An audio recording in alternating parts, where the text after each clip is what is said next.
it comes to aftermarket four-wheel drive modifications, I would have to say that suspension is probably one of those things that you really need to take notice, and probably one of the first things that you would ever fit to a touring vehicle, especially like ours. He was scratching, I'm going to be really scratching. Whoa, little Maxie, he's up in the air.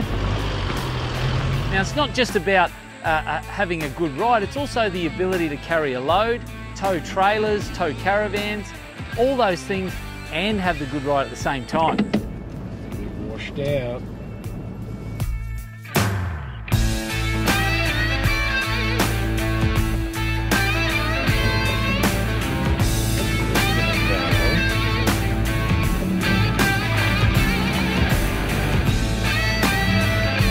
Now we've chosen Outback Armour. We've been giving that suspension an absolute hiding.